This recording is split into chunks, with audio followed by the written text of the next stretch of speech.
पिछले एपिसोड में ऐश ने जियोवानी को रोक लिया था अपने मल्टीवर्स को डिस्ट्रॉय करने प्लान से। और अब उसका सामना होने वाला एलीट फोर्स।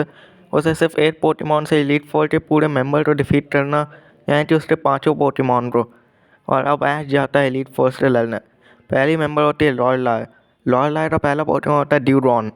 और ऐश आइस टाइप को देखते चुन लेता है अपने इन्फरनेप को। उसके बाद बैटल हो जाती है स्टार्ट। ड्यूरॉन हाइड्रो पंप अटैक से इन्फरनेप पे हमला करता। ऐश आता है इन्फरनेप सैलो से और फिर इन्फरनेप को उससे काफ़ी डैमेज पड़ता है, पर ऐश उससे खुशी होती है क्योंकि इन्फरनेप की एक आइटम दिया होता है ऐश ने, जो कि होती है वीकनेस पॉलिसी, जिससे इन्फरनेप का अटैक और स्पेशल अटैक बहुत ज़्यादा बूस्ट हो जाता। फिर ऐश अपने इन्फरनेप को फ्लेम थ्रोअर करवाता और उसी 8 फ्लेम थ्रोअर से ड्यूरॉन दीवार पर जाकर टकरा जाता। फिर इन्फरनेप अपने मार्च पंच से ड्यूरॉन को ईजिली डिफीट कर देता। ऐश इस स्ट्रैटेजी से काफ़ी ज़्यादा इंप्रेस थी कि उसने इन्फरनेप की कमज़ोरी को उसकी स्ट्रेंथ बना लिया। ब्रॉड कहता था कि लॉर्डलाय पहले भी ऐश से लड़ी हुई है, क्योंकि उन दोनों को मैं बात करते सुना था कि इस बार ऐश ही जीतेगा। तो मिस्टी कहती हाँ, हमने ऑरेंज आइलैंड्स में लॉर्डलाय और ऐश की बैटल देखी थी और वहाँ पे ऐश हार गया था। इसके बाद लॉर्डलाय का दूसरा पोकेमॉन होता उसका क्लॉयस्टर। इन्फरनेप अपने एक ही फ्लेम थ्रोअर अटैक से क्लॉयस्टर के पूरे शेल के डिफेंस को तोड़ डालता। क्लॉयस्टर के आइसिकल स्पेयर अटैक को भी इन्फरनेप डॉज कर लेता और फिर थंडर पंच मार के क्लॉयस्टर को भी डिफीट कर देता। ऐसे अब तक सब सही जा रहा था, भले इन्फरनेप को काफ़ी चोट लगी उस हाइड्रो पंप से। लॉर्डलाय का थर्ड पोकेमॉन होता है उसका स्लोब्रो। स्लोब्रो अपने एनीशिया ट्रल्स जैसे अटैक से इन्फरनेप के अटैक्स को आसानी से सह पा रहा था और इन्फरनेप को काफ़ी गुस्सा आ रहा था। ऐश इन्फरनेप को थोड़ा शांत रहने से कहता, पर इन्फरनेप उसकी बात नहीं मानता और एक के बाद एक अटैक करता ही जाता। स्लोब्रो उन सबको आराम से सहता जा रहा था और इस फाइट को डोमिनेट कर रहा था। पर ऐश को तभी एक स्ट्रैटेजी आती है। ऐश आता है इन्फरनेप जितने पंच मार सकते हो मारो। फिर इन्फरनेप इतनी तेज़ी से स्लोब्रो को पंच मारता है कि स्लोब्रो का डिफेंस भी कमज़ोर पड़ने लग जाता। फिर स्लोब्रो हाइपर बीम से इन्फरनेप पे अटैक करता है, जिससे इन्फरनेप को काफ़ी डैमेज पड़ता।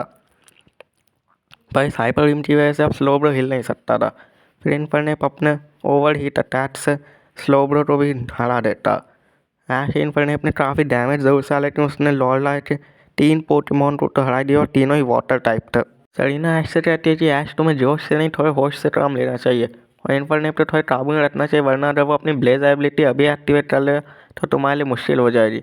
ऐश सरीना की बात सुन लेता और फिर इन्फरनेप को अपने पे काबू रखने के लिए कहता। फिर लॉर्डलाय का फोर्थ पोकेमॉन होता लैपरस। लैपरस भी एक वाटर टाइप पोकेमॉन है। इन्फरनेप अपने थंडर पंच से लैपरस को पैरालाइज कर देता, जिससे लैपरस को हिलने में काफ़ी दिक्कत होती है। पर इस बर्फ़ के मैदान पर लैपरस आसानी से भी हिल पा रहा था और उसकी स्पीड भी काफ़ी बढ़ रही थी। और फिर लैपरस अपने हेल अटैक से इन्फरनेप पे अटैक कर देता। हर टर्न में अब इन्फरनेप को थोड़ा था डैमेज पड़ता रहेगा और ये भी ऐश एक सर दर्द बन गया था। तभी ब्रॉड कहता है कि हेल अटैक सिर्फ 5 टर्न के लिए रहता, इसलिए तुम्हें बस ये 5 टर्न्स को निकालना। इन्फरनेप लैपरस की स्पीड के सामने टिक नहीं पा रहा था और वो बर्फ़ पे भी अब फिसलने लग गया था। तभी ऐश इन्फरनेप को पूरे मैदान के ऊपर फ्लेम थ्रोअर अटैक करने को कहता, जैसा कि चार्जर ने ब्लास्टोइस स्टेडियंस यूज़ किया था। इस फ्लेम थ्रोअर से सारी बर्फ़ पिघल जाती है और फिर लैपरस के हिलना डुलना मुश्किल हो जाता। पर इसकी वजह से काफ़ी सारा पानी भी मैदान में आ जाता। फिर ऐश अपने इन्फरनेप को एक बार फिर से ओवर हीट अटैक करने को कहता और इससे मैदान पर पूरी तरह से भाप हो जाती है, जिससे लैपरस को कुछ भी नहीं दिखता। पर इन्फरनेप तभी उसे एक थंडर पंच मारता और फिर एक फ्लेम थ्रोअर मार के उसका भी खेल ख़त्म कर देता। इस तरह से अब ऐश ने 4 पोकेमॉन को तो हरा दिया, पर अब आता है लॉर्डलाय का आखिरी पोकेमॉन, उसका जिन्स। का जो लास्ट पोकेमॉन होता है वो होता है जिन्स, जो कि एक साइकिक टाइप पोकेमॉन भी है आइस टाइप के अलावा। इन्फरनेप को इसके जिन्स एडवांटेज है और डिसएडवांटेज भी। इन्फरनेप का फ्लेम थ्रोअर जिन्स के प्रोटेक्ट के सामने टिक नहीं पाता और जिन्स अपने लवली किस से इन्फरनेप को सुला देता। पर इन्फरनेप जल्द उठ जाता है। ऐश की कमांड सुन के कॉम्बैट करने की कोशिश करता है फ्लेम थ्रोअर से, पर उसका स्पेशल अटैक काफ़ी ज़्यादा कम हो चुका था ओवर हीट की वजह से। जिन्स डबल स्लैप और साइकिक अटैक से इन्फरनेप को ज़मीन पर गिरा देता। काफ़ी देर तक इन्फरनेप को अपने बॉडी स्लैम से दबाए रहता और फिर जब उठता तब रेफरी इन्फरनेप को 10 सेकंड का टाइम देता है उठने का। ऐश को लग रहा था कि अब वो जीत नहीं पाएगा, क्योंकि इन्फरनेप काफ़ी ज़्यादा थक गया था। पर at the and in the last second Infernape उठता और अपनी ज़बरदस्त दहाड़ मारता और ब्लेज एबिलिटी हो जाती है एक्टिवेट। फिर ऐश आता है इन्फरनेप पूरी पावर लगा के ओवर हीट अटैक करो और ओवर हीट से जिन्स को काफ़ी ज़्यादा डैमेज पड़ता। फिर लॉर्डलाय बोलती लगता है हम दोनों को अपने पोकेमॉन का स्ट्रॉन्गेस्ट अटैक करवा ही देना चाहिए। क्योंकि अब दोनों ही पोकेमॉन थक रहे। ऐश इस बात से एग्री कर देता। ऐश कहता इन्फर्नेप ओवर हीट अटैक इस्तेमाल कर पूरी ताकत लगा दो। वहीं लॉर्डलाई कहती है हम भी ब्लिजर्ड अटैक इस्तेमाल करेंगे और इस बार देखते हैं कौन जीतता है, क्योंकि मैं तुमसे नहीं हार सकती।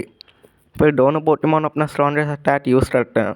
इन दोनों सुपर पावर अटैक्स की वजह से पूरे मैदान में काफ़ी बड़ा ब्लास्ट होता। हर जगह कुछ ना कुछ डिस्ट्रैक्शन हो रखा था। दोनों पोकेमॉन गिरे पड़े हुए थे एक दूसरे के ऊपर। जिन्स उठ जाता पर इन्फर्नेप को उठने में थोड़ा ज़्यादा टाइम लगता। फिर रेफरी कहता जो पोकेमॉन पहले गिरेगा उसे हारा हुआ माना जाएगा और दूसरे ट्रेनर को विनर घोषित कर दिया जाएगा। पहले तो इन्फर्नेप गिरने वाला, लेकिन वो अपने हाथ से खुद को बचा लेता पर जिन्स गिर जाता। यानी कि ऐश ने लॉर्डलाई को डिफीट कर दिया।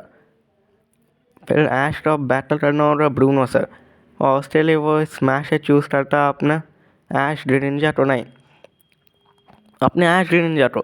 और कौन है जो कि ब्रूनो को डिफीट कर सकता, तो वो तो रहा अगले एपिसोड में।